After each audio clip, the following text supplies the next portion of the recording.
আসসালামু আলাইকুম। সবাই কেমন আছেন? আশা করি সবাই অনেক ভালো আছেন। ঘরোয়া উপকরণ দিয়ে চিকেন নাগেটস, সেই সাথে চিকেন ফ্রাই ২ টা রেসিপি শেয়ার করব। আশা করি ভিডিওটি ভালো লাগলে শেয়ার করে দিবেন। তো চিকেনটাকে কিমা করে নিয়েছি, সেই সাথে আদা রসুন বাটা, তারপর গোলমরিচের গুঁড়া আর পরিমাণ মতো সয়া সস, ধনিয়ার গুঁড়া, জিরার গুঁড়া, তারপর ভাজা গরম মশলার গুঁড়া আর ১ টেবিল চামচের মতো মরিচের গুঁড়া, সেই সাথে কিছুটা লেবুর রস আর পরিমাণ মতো লবণ দিয়ে চিকেনটাকে মেখে নিব। বিকেলে চায়ের সাথে কিংবা সন্ধ্যার নাস্তায় বাচ্চাদের কিংবা বড়দের এরকম খুব সহজে ঘরোয়া উপকরণ দিয়ে বানিয়ে নিতে পারেন। তো এখানে চিকেনটা ভালোভাবে ধুয়ে পানিটা ঝরিয়ে নিচ্ছি। তো একটা মুরগি দিয়ে কিন্তু আমি 2টা আইটেম বানাবো। তো এখানে দিয়ে দেবো আদা রসুন বাটা, পরিমাণ মতো লবণ, এরপর দিয়ে দেবো সয়া সস আর সাদা গোলমরিচের গুঁড়ো। তো কেউ চাইলে কালোটাও দিতে পারেন। তারপর ধনিয়ার গুঁড়া, ভাজা গরম মশলাটা ভেজে তারপর ব্লেন্ডার করে নিয়েছিলাম। আর সেই সাথে কিছুটা মরিচের গুঁড়া আর পরিমাণ মতো লেবুর রস।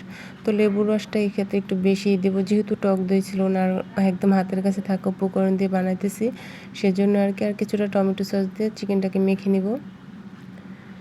ভালোভাবে মেখে নিয়ে ১ ঘন্টার জন্য রেস্টে রেখে দেবো। সেই সাথে কিন্তু চিকেন নাগেটসটাও এখানে বানাতেছিলাম। আর এটা বানাতে কিন্তু ওটাও রেস্টে মশলাটা ভালোভাবে ঢুকে যাবে। হাতে সময় থাকলে ২ থেকে ৩ ঘন্টাও ম্যারিনেট করে রেখে দিতে পারেন। তো এখানে ব্রেড গাম ছিল না, তো সেজন্য টোস্ট গুঁড়া করে নিচ্ছিলাম আর কি।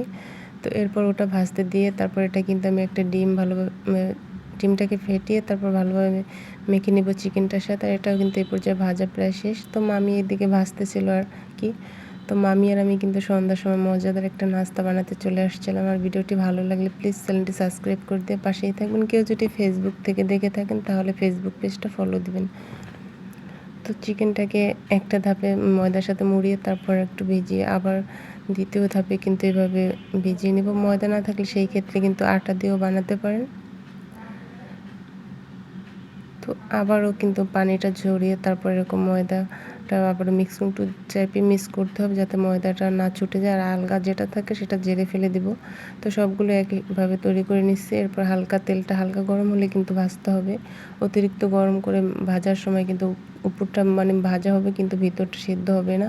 তো একটু সময় নিয়ে তারপর ভাজতে হবে। একটা সাইড হয়ে গেলে অপর সাইডটা একটু উল্টে পাল্টে দিব।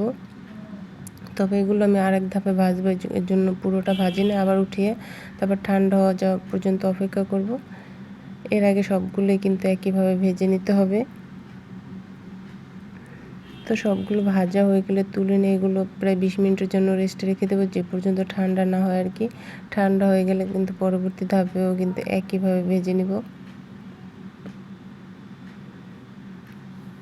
আর যদি একসাথে ভাজতে যান দেখবেন উপর থেকে হয়ে যাবে কিন্তু ভিতর থেকে সেদ্ধ হবে না। এর আগে কিন্তু আপনি সব মশলা মেখে এভাবে সেদ্ধ করেও কিন্তু রান্না করতে পারেন।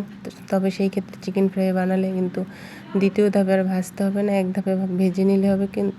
আর যদি এরকম ভাজতে যান তাহলে দ্বিতীয় ধাপেও কিন্তু ভাজতে হবে। আর এটা কিন্তু খেতে একদম রেস্টুরেন্টের মতোই, শুধু এখানে আমি টক দইটা ব্যবহার করি না। আর আপনার চাইলে টক দইটা গুঁড়া দুধ দিয়ে বানিয়ে নিতে পারেন। তো বিকেলের নাস্তা বাচ্চারা কিংবা বড়রা সবাই কিন্তু অনেক বেশি পছন্দ করবে। সবাই ভালো থাকবেন, সুস্থ থাকবেন। আল্লাহ হাফেজ। আসসালামু আলাইকুম।